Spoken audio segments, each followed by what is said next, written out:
மாரி செல்வராஜ் இயக்கத்துல துருவிக்ரம் நடிப்போட இப்போ ஒரு படம் வெளியாக போகுதாமா. அதோட ஃபர்ஸ்ட் லுக் வேற லெவலா இருக்கு. அத பத்தி இந்த வீடியோல நம்ம இப்போ முழுமையா பார்க்கலாம். தமிழ் சினிமால முக்கிய இயக்குனர்ல ஒருவரா இன்னைக்கு வலம் வந்துட்டு இருக்க ஒரு பர்சன்னா மாரி செல்வராஜும் தான். அடுத்தடுத்து இவர் எடுக்கிற படங்கள் எல்லாமே நல்ல ஹிட் தான் போயிட்டு இருக்கு. விக்ரமோட மகனான இளம் நடிகரான துருவிக்ரமோட இப்போ ஒரு காம்போல பயங்கரமான படத்தை எடுத்துட்டு இருக்காரு. இந்த படத்தை குறித்து கொஞ்ச நாளா எந்த ஒரு அறிவிப்புமே வரல. கண்டிப்பா வரும்னு எதிர்பார்த்துட்டு இருந்த நிலையில என்ன விஷயம் எல்லாம் தெரியல, கொஞ்சமா தள்ளி போய்கிட்டே தான் இருந்துச்சு. அப்ளாஸ் என்டர்டைன்மெண்ட் மற்றும் இயக்குனர் பா ரஞ்சித் இவங்க ரெண்டு பேரும் காம்போல தான் இந்த படத்தை எடுத்துட்டு இருக்காங்களாமா. நிவாஸ் கே பிரசன்னா இவங்க தான் இசையும் அமைக்கிறாங்களா. கபடி விளையாட்டை பாயிண்ட் அவுட் பண்ணி தான் இந்த படத்தை முழுக்க எடுத்து வந்திருக்காங்க. இந்த படத்துல துருவிக்ரம்க்கு பேரா யாருன்னா அனுபமா பரமேஸ்வரன் தான் நடிக்கிறாங்களாமா. அது மட்டும் இல்லாம கலையரசன், லால், ரஞ்சிஷா விஜயன், பசுபதி அப்படின்னு சொல்லிட்டு எல்லாருமே தனித்துவமா நல்ல ஹிட்டான பர்சனை தான் தூக்கி போட்டு கமிட் பண்ணியிருந்திருக்காங்க. அது மட்டும் இல்லாம இந்த படம்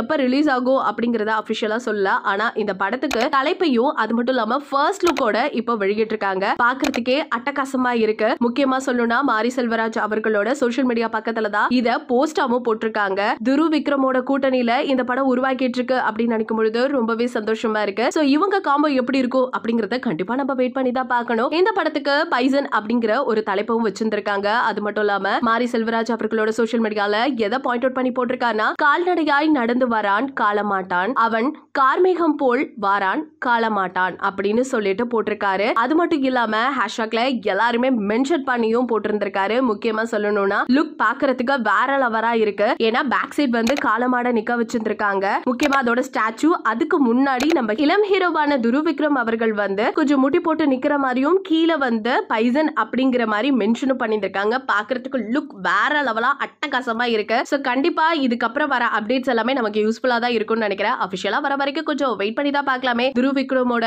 அடுத்த நடிப்புல வரதுனால இத பத்தி நீங்க எந்த அளவுக்கு எதிர்பார்த்துட்டு இருக்கீங்க? அது மட்டும் இல்லாம மாரி செல்வராஜை எந்த அளவுக்கு உங்களுக்கு பிடிக்கும்? அவரோட படத்துல எந்த படம் உங்களுக்கு ரொம்பவே ஃபேவரட்டான ஒன் அப்படிங்கறத மறக்காம நம்ம கமெண்ட் செக்ஷன்ல ஷேர் பண்ணிக்கோங்க. இது போல அப்டேட்ஸ் உடனுக்குடனே தெரிஞ்சுக்கணும் அப்படின்னா மறக்காம நம்ம சேனலை சப்ஸ்கிரைப் பண்ணி வச்சுக்கோங்க.